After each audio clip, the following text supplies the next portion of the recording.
This video is sponsored by World of Warships. As of Wano, we learned that Luffy is Joy Boy, a man who lived more than 800 years ago. Are they exactly the same person? Probably not, but their stories are reflective of each other. They're walking down very similar paths. As of the last chapter, we now know, pretty much confirmed, that Luffy, the same as Joy Boy, possesses the Gomu Gomu no Mi, or the Nika fruit. And so with the help of this fruit, it is likely that Joy Boy, the same as Luffy, experienced incredible adventures. They most likely made a lot of friends. Friends they fought to protect. They made promises, both of them probably to the mermaid princess Poseidon of their era. And these promises might have led them both on a path to topple the governments of their era, or the established order. And as confirmed in the last chapter of One Piece, they will both do this as pirates. But Joy Boy was a special kind of pirate, because he was the first, meaning that most likely the world that he explored was totally unknown. It's almost certain that he found things that nobody had ever found before. And this is interesting when applied to Luffy, because Luffy's story is similar, but it's also different. Throughout our adventure, Luffy has found things that have been found already, but the world simply didn't believe existed. It's almost as if Luffy is continuing Joy Boy's adventure, bringing it to its natural conclusion. Not just simply discovering things that had never been discovered before, but rather sharing these discoveries with everyone else. And this is really the idea of the Void Century. Luffy doesn't know it, but in his aimless adventure, he will uncover the truth of the past. But this past isn't something new, because people like Joy Boy actually lived it. But there is one thing that I can't stop thinking about. I believe that you can compare Joy Boy's adventure to Luffy's, and they are very, very similar. So I think that a question that we should be asking right now is, what was the Joy Boy equivalent of the Void Century? What was the truth that was dangling at the end of this crazy adventure? I've got an equally crazy idea. So make sure you got your tinfoil on for protection and give me a moment while I explain it. Hey YouTube, Joy Boy here. But before we get into it, I want to let you guys know that this video is sponsored by World of Warships. Download below with the link in my description. But if you are not aware, World of Warships is a free-to-play realistic naval game available on PC as well as console. You choose a country, you choose a class of ship, you upgrade that ship, and you battle. You can play solo or you can play with friends. I highly recommend that you play with friends because it is an amazing time. But like, the strategy of it is a compelling nut to crack. 2 key concepts to learn. 1. Learn how to not die. 2. Learn how to kill. I sincerely hope that this helps. Master these things sufficiently and then you can proceed to the final step of doing it in style, because there's a ton of different ships and skins to choose from. On this note, Azur Lane returns to the World of Warships for its 6th wave. The collaboration introduces brand new premium ships, commanders, and skins to enhance your naval battles. This includes new voiced commanders like Shimakaze and Hornet. Who says that naval battles can't also be cute in their own way? And during registration, use the invite code 6THWAVEAZURLANE to get an absolute ton of free stuff. I got my list. 1.5 million credits, 600 doubloons, 7 days of premium access, 1 Azur Lane crate, Shimakaze the Azur Lane Commander, Fuso Azur, and the Japanese destroyer Fubuki, all for free. So once again, if you are excited to play, use the link in my description and download World of Warships today. So maybe it's a good idea to begin this video discussing the glue which kind of holds this theory together. So as of the last chapter of One Piece, we learned from Vegapunk a truth about Joy Boy, that Joy Boy was the first pirate. And I personally think that it's hard to reconcile this fact. A pirate, by definition, is a lawless person of the sea. They're barbarians with boats. So long as there are seafaring criminals, there will be pirates. And I think that this makes the statement of Joy Boy being the first pirate a little bit confusing. Surely, pirates existed before Joy Boy, as long as there is boat technology and oceans. So I think that this has required some people to get kind of technical about it. You could argue, as an example, that Vikings were pirates. It's true that Oda was inspired to write this pirate manga because of his love for Vikings, but Vikings weren't actually called pirates. There is a certain culture that we associate with pirating today. For instance, the Skull and Crossbones, the Jolly Roger. Piracy as we know it today all began in a particular era. And maybe this is what Oda is truly meaning to communicate, that Joy Boy was the first pirate as we know them. Jolly Rogers, Binks, Sake, and Davy Back fights. He started this. Oda doesn't want us to think about pirates as barbarians of the sea. And straight up, I wouldn't be surprised if this is true as far as like the culture of piracy, the romanticism of it. For Joy Boy to have started that, it works. I believe in that. So maybe there's something like truly special about the word pirate. It represents something specific enough that Joy Boy could be the first. Personally, I do like the thought that pirates, back when Joy Boy first created the concept, were the first heroes of the sea. We've compared Joy Boy and Luffy a lot to Odin, how Odin conquered Curry, this lawless area. Well, the sea was a lawless area. During the Void Century and before, there was no such thing as the Marines or the Navy. So the true essence of pirate, as it was originally known, why Joy Boy was the first, is they were the first to conquer the seas. And basically this term was later co-opted. The people that Joy Boy was fighting against later became known as pirates, but they don't actually represent what it was supposed to mean. Back in the one-shot versions of One Piece, Oda actually introduced a concept that we haven't seen play out in the actual story, which is that there was more than one kind of pirate. There was Peacemains and there was Morganeers. And the Peacemains fought against the Morganeers. Maybe what's actually going on here is that Oda is finally deciding to delve the actual story into this original lore. But instead of different kinds of pirates, Peacemains versus Morganeers, it's pirates versus criminals of the sea, given some other name. Maybe call them Vikings or Buccaneers. So there's definitely something to like about this. But like I said, this is such a massive technicality because pirating existed outside of the Caribbean. There were pirates in China. Today we refer to like the Somalian pirates. Do they fly Jolly Rogers? Maybe a few of them do, but most of them do not. So I think that it's equally easy to be annoyed if Oda is just simply being this cheeky. So ignoring this original possibility, right, you're left with this question of like, how is it possible for Joy Boy to be the first pirate, as in criminal of the sea? And let me tell you, there are some tinfoil ideas. My tinfoil idea was that before Joy Boy, there might not have been any oceans. No oceans, no pirates. That is of course absurd, but it does solve the problem. Or another theory, I believe it came from Mr. Morge, is that the original One Piece world was Pangaea. It was one massive continent. And it's because the world has been steadily flooded that this Pangaea has now been separated out into a million different islands which were originally a part of one. But that doesn't really check out either. For one, land exists across the world of One Piece, so if you took away all of the oceans and created a Pangaea, there's, again, no ocean. Islands exist in every corner of the world, in every blue. So a Pangaea which connects them all would leave the world almost entirely covered by land, if not entirely. So it just ends up being the same as my no ocean theory, which as we've established is absurd. But let's ignore this for a second. Let's assume that I'm wrong for some reason I don't understand. As long as there is oceans, there would be ports, there would be harbors, and there would be seafaring, because it's just a convenient way of traveling, especially for commercial reasons. So if we are assuming that criminals exist at all, like on the land, then criminals of the sea would also exist. Are you getting tired of this conversation yet? Do you find this really unsatisfying? I'm sure that you do. It's all a bit too convoluted. I'd like to believe that Oda has some kind of simple solution. Simple but profound, that allows Joy Boy to be the legitimate first pirate. But important to this discussion is the fact that the Ancient Kingdom, as we thought about it yesterday, was wrong. For years we thought that Joy Boy was a pirate, and that's true.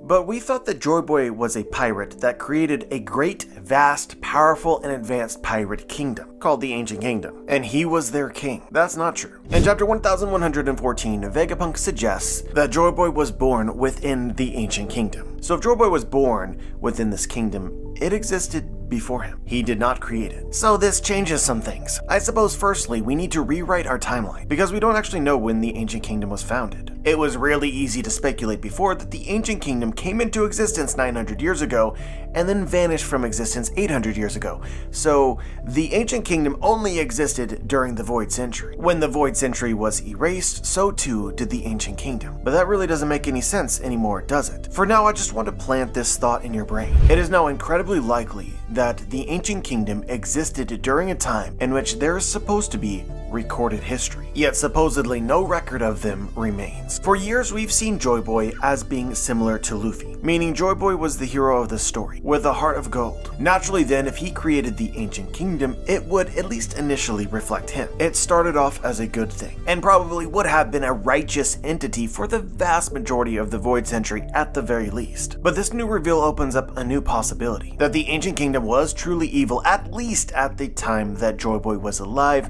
probably before then. So I feel like we can go in on this thought. What do we know about the Ancient Kingdom? They were prosperous, they were great, they were bountiful, and highly advanced. We should be questioning how they acquired these things, and I think that we should be speculating whether they used them for sinister purposes. Basically, it is now really easy to compare the ancient kingdom to the current world government. They might be the same. Honestly, this might have been really intuitive for a lot of people. Maybe you already believe this, you weren't trapped in JB's incredible headcanon bias. But I really think that you should be thinking about the Void Century now as a story of Joy Boy versus the world government of their era, the Ancient Kingdom, which is far older than 100 years old. But I would say, assuming this to be true, there is still one major difference between the current world government and the past Ancient Kingdom. And that was that the Ancient Kingdom possessed technology that far surpassed Dr. Vegapunk. The cruel use of advanced technology would probably define their rule. It almost feels natural at this point to speculate that the Void Century could be some kind of dystopian sci-fi novel, describing how the advancement of technology and the use of that technology can go horribly wrong. And I think that there's a lot about this that is already justified. Look at the One Piece world before the present day, right? Obviously recently, Vegapunk, who has this massive brain and is inspired by the Ancient Kingdom, has developed some really advanced stuff. The pacifist, genetic alterations, devil fruits, all this incredible stuff is all because of Dr. Vegapunk. Before Vegapunk, the world of One Piece is like primitive technology-wise. And again, for many years prior to now, the thought existed that maybe the government and Imu is responsible for this. They've intentionally kept the world from advancing.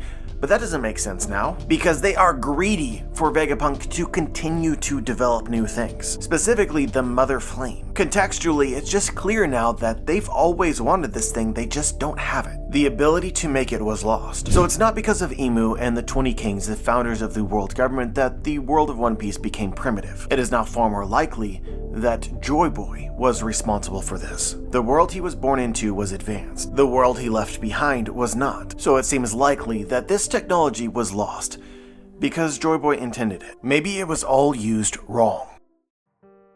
Let's go back to Water 7. Do you guys remember why Tom and then later Frankie and Iceberg possessed the blueprints of Pluton? The reason is that the original makers of Pluton feared it falling into the wrong hands. Because of this, they passed down the blueprints so that somebody someday would be able to build something that would counter it, because they knew what they created was dangerous. The people who created the Pluton existed during the Void Century. In my opinion, this all but confirms that the technology of the Void Century created by the advanced kingdom, the Ancient Kingdom, was used in a way that was never intended. And this is why these people had this fear, because they had seen it with their own eyes. But really, the makers of the Pluton were incredible people, and I think that we should be comparing them to somebody like Vegapunk.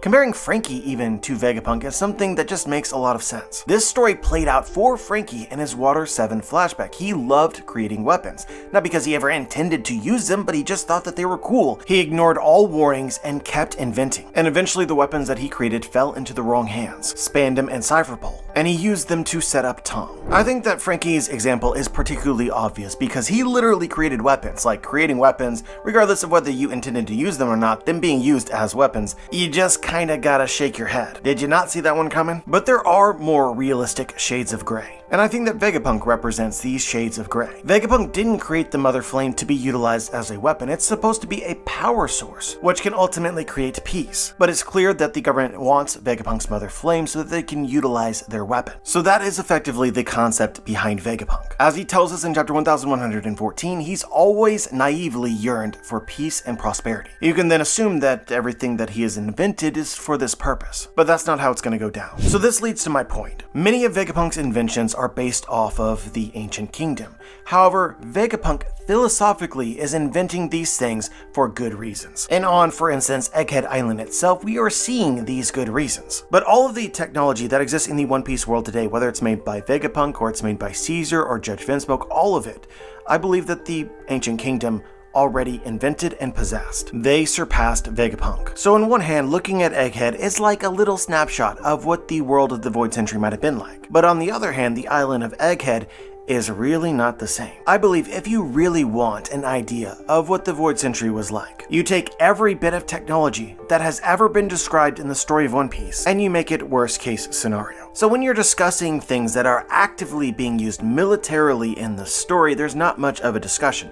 The Pacifista, the Mother Flame, the Seraphim. That is probably very similar to what the Void Century was like. Super soldiers and super robots, programmed to keep the peace. But you'll notice with most of these, if not all of these examples, these are things that the world government instructed Vegapunk to create. They funded it. Like with Kuma and the creation of the Pacifista, Saturn was there to guide Vegapunk where he wanted him to go. This is even true regarding things like devil fruits. I think that the world government was highly invested in Vegapunk recreating devil fruits because they wanted this technology specifically as a weapon. And because of Vegapunk's nature, this is why he did not give them the fruit, or he told them that it was a failure, and it sat abandoned. But it's through this that it probably implies that the ancient kingdom of the past possessed the original devil fruits and utilized those powers. Because really what the world government wants is they want to recreate the past. They want the lost technology and the ability to create it. So a devil fruit being used as a weapon, again, is no surprise. This conversation is far more interesting when looking at things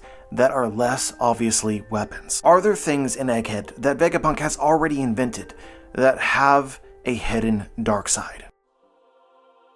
Personally, there is no doubt in my mind that the Ancient Kingdom created something very similar to punk records. I truly wonder how close the Ancient Kingdom was to our present day society, but you could think about it like the internet. In chapter 1067, Vegapunk wanted us to think about punk records like multiple people using the same library. If everyone in the world had access to his brain as a server, or if everyone in the world had access to the internet, then all of humanity would essentially share their intelligence, their knowledge, their experiences. This is a reality that we're currently living in. But of course, the premise of this video is how this can go horribly wrong. And Jinbei is pretty quick to speculate one such scenario. He says, wouldn't you have issues if ideology gets inserted on top of everything else? Essentially, how do you combat bias, conflicting and targeted facts? Once again, guys, we are actively experiencing the consequences of the internet, and it will get worse. Knowledge and its interpretations is actively being fought over and controlled. Social media platforms, including YouTube, are aligning with governments and with ideologies. Through them, we see massive censorship, or systems are designed to disincentivize certain conversations and the spreading of certain knowledge. This all begins with one simple fact. People lie, and some people are very good at it. Quote unquote fake news spreads every day. So humanity's shared brain, as Vegapunk envisioned it, is slowly getting corrupted. People then see the need to control it, to separate the lies from the truth. But that presumes that these people actually know what truth and lies are in the first place. And it presumes that the people who are deciding this are worthy of our trust. And this also opens the door to a very slippery slope, where it's less about truth and it's more about determining what is truth. Having that power. A point where the truth is simply a lie that everyone believes, because you've censored its opposition. So actually thinking about the internet as a global brain is incredibly interesting and I think insightful, because what's playing out in real time is mental illness. The internet, like our very own brain, needs to work in particular ways in order to be healthy. But as Vegapunk sort of implies as he is talking to Jinbei, it was just sort of created and thrown out to see what happens. But if you really sit there and think about it, if you go down into the rabbit hole deep enough, eventually you will realize that this all leads to oppression. People like this oppression when it targets things that they do not agree with and they do not believe. But given enough time, you will eventually experience the other side of the coin. I'm sure that you guys can tell I have a lot to say, but let's bring this back to One Piece. A realistic dark side of punk records, or the realistic dark side of the internet, is one day somebody taking control of it. They say that the winners write history. Well, whoever controls the central brain of the world writes knowledge and truth. They essentially make reality. And like all other forms of power, it can corrupt. So I'm imagining the world during the Void Century, the world at the time of Joy Boy, was incredibly diluted. And this is fantastic. Not really for those people, but to justify what I said at the very start of this video. Luffy's and Joy Boy's stories mirror each other. What was Joy Boy's Void Century? What was the truth that was dangling at the end of his adventure? That truth was the reality of his own world. So let's combine this with another technology that we've actually seen Vegapunk invent in Egghead. This is holograms or virtual reality. There are many fantastical things in Egghead that are simply not real. Of course, it's presented to us in a very absurd way, like giant monsters and aliens and things like that. You immediately see it and it's like, no, there's no way that's real. Of course it isn't. I very much doubt that Vegapunk ever intentionally wanted to deceive anybody. To him, it was just a cool technology. Like, Frankie, look at this thing that I created. Isn't it cool? But just like with everything else, this can become more sinister. I think that holograms by themselves are kind of harmless. When you see giant monsters, whether or not you know they're real or not, it doesn't matter. You can interact with them and discover, look, this isn't a physical entity. This isn't really there. The same occurs in walls in Egghead. Like, there's walls that appear like walls, but you can pass through them. It gets scary when your brain is tricked, when you do not possess the senses to determine that they are in fact not real. And Vegapunk has begun to develop this technology as well. Remember those invisible walls that we passed through? Well, the strats passed through it, and then on the other side tried to go back and could not. Suddenly, this invisible wall was solid. So it becomes a very legitimate question as to whether or not the wall was real or not. The same applies to the giant monsters. Vegapunk was developing technology in order to fight them. The interaction looked incredibly real. If invisible walls can become solid, can holographic monsters do the same? Can you make them cause damage? Can you create that illusion? Or is it even an illusion anymore if your brain believes it to be real and your body feels it? So I think it's about time to just get to the point. I think the world of One Piece that Joy Boy was born into, probably the world before Joy Boy as well, was all connected to a centralized Punk Records, controlled by the Ancient Kingdom. But here's the thing, this Punk Records far exceeded what Vegapunk saw for the technology. It was not just a library. It was not just the internet. It actually functioned as the world's brain, and it could literally control the people's reality. You can maybe think about it as One Piece meets the Matrix. It was like the people were living inside of a virtual reality. However, they didn't know it. Or maybe a better word to use here is that the people were trapped in a dream, or a living nightmare. You may think that this isn't quite fitting for the story of One Piece, but we had Film Red recently. And Film Red shares similar concepts, meaning these thoughts exist within Oda's brain. But to me, this idea works, and frankly, it is just cool. Maybe the world that Joy Boy and others knew 900 years ago was very different to the world that we know now. It is suddenly less absurd to speculate that there was a world without an ocean, or there were barriers that were created in everyone's mind that prevented them from seeing the whole world. They were essentially imprisoned. And if I'm being 100% honest with you, with an idea such as this, the potential is limitless. You could even speculate that the world at this time had no crime. No crime meaning no pirates. If everybody is hooked up to this centralized brain, criminals might be discovered even before they commit a crime. But really, you can take this however you want to, and I'm sure that Oda could take this however he wants to. But the way that it makes sense to me is that Joy Boy and everybody in the world during the time of the Void Century, and likely before then, were trapped in a world that wasn't quite real. Joy Boy managed to break this illusion, and once doing so, he discovered a whole new world. The world that we see now. And the first thing that he did was take to the sea, becoming this new world's first pirate. So let's just complete this idea. It'll get a little bit creative, it'll get a little bit headcanon-y, but I want to fill in the spaces. So first things first, unlike the Matrix, unlike the Uto world, I believe that the people of the One Piece world were actually living on the islands that they're living on now. They existed in the physical world. It's simply that their brains were manipulated to see things that weren't actually there and feel things that they weren't actually touching. Basically, in this world, the Punk Records allowed for light to have more tangible properties. But with this added in, then, all of these nations would actually still be creating their own recordable history. A kingdom such as Alabasta, for instance, which we know is thousands of years old. Like, people were still living on these islands. They did everyday tasks. They had jobs and they had their king. Really, their lives proceeded normally, with the exception of they fell under the banner of the Ancient Kingdom. And in this case, you can think about the Ancient Kingdom exactly like the world government, except people were manipulated to join in a very different way. But this idea also works really well to explain the existence of the Ancient Kingdom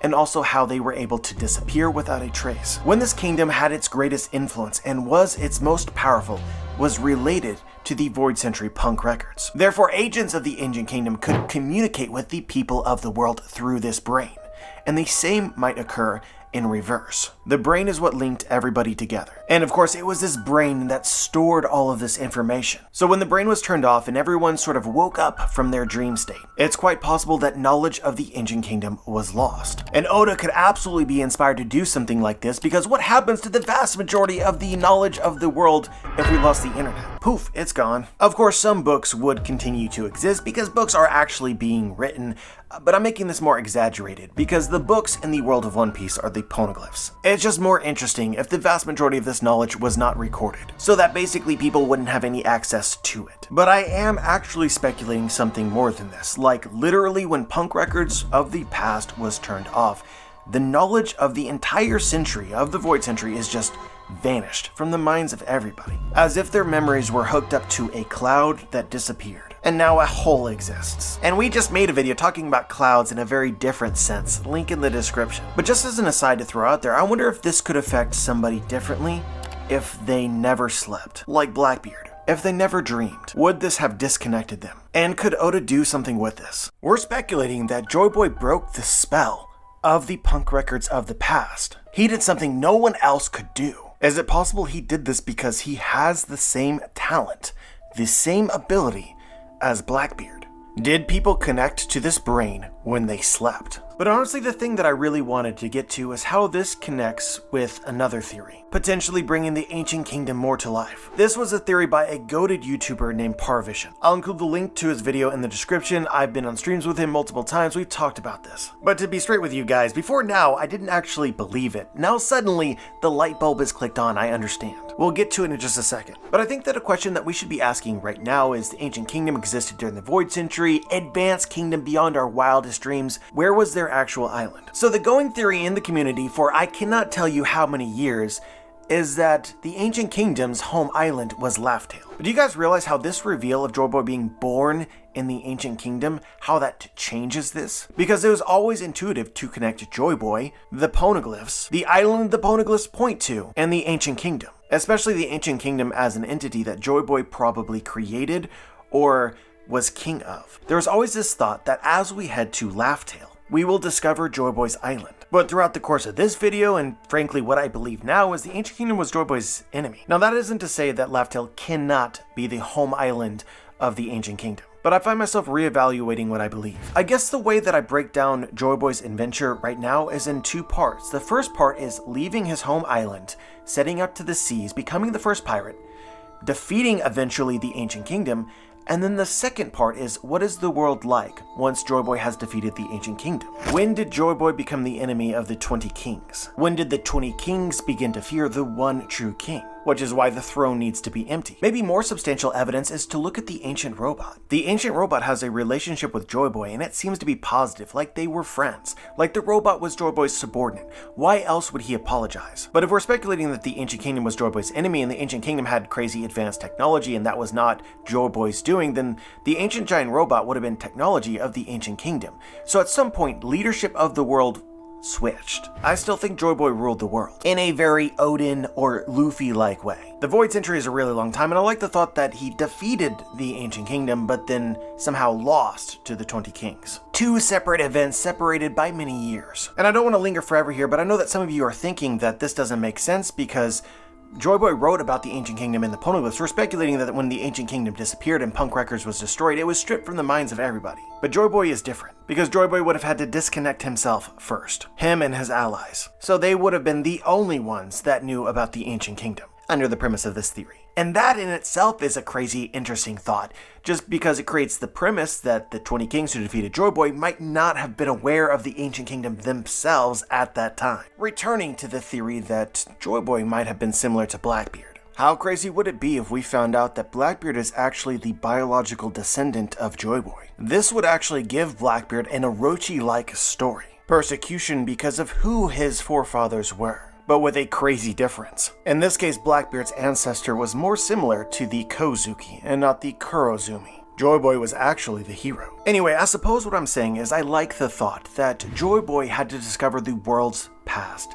in a very similar way as Luffy. The ancient kingdom co-opted everyone's minds and manipulated what they knew for a reason, very similar to the current world government. Maybe there was inconvenient truths in the ancient kingdom's past. So Laugh Tale isn't the home of the ancient kingdom. It tells the story of how the Ancient Kingdom came into power. It's an even older story. But I digress, we're getting lost in the sauce. I'm looking for another place that could potentially be the home of the Ancient Kingdom. And this leads us to Parvisions' theory, that the moon of the One Piece world is related to the prior punk records. People synced with it when they slept. Now let me alter this idea somewhat. Vegapunk refers to his altars as satellites. Satellites similar to the objects which orbit the Earth. The way that satellites work, for instance with GPS, is that you need multiple satellites. They coordinate different locations of the Earth, and together the data that they provide allows for precise measurements. This is why Vegapunk refers to his altars as satellites. Each satellite provides a unique data point, which allows for Vegapunk to science better. But of course, when you think about satellites, you think about the things that we ourselves as humans send up to orbit Earth. But our moon is also a satellite of Earth. So one of the most persuasive points of Parvisions' theory was Mink Sulong.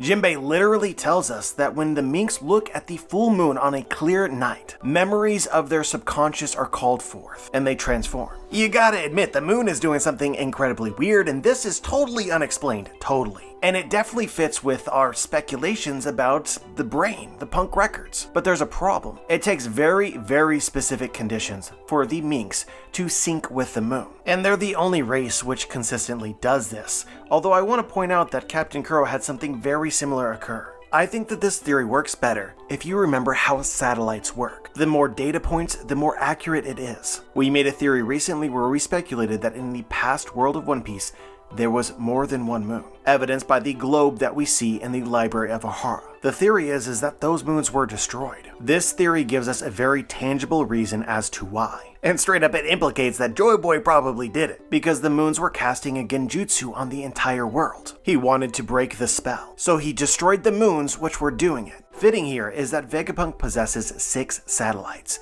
and the globe in Ohara has 6 moons. But essentially we're speculating that the home islands of the Ancient Kingdom was on the moons. Joy Boy's adventure took him to space, which we should absolutely be thinking because the Ancient Kingdom is super highly advanced. Like, why wouldn't Joy Boy's story be a space story? That was their base of operations. So then all the people on the Blue Sea or the Blue Planet were simply the moon people's mind slaves. But anyway, you guys already know we could go on all day, exploring every nook and cranny of this possibility. But long story short is I think that this is incredibly plausible.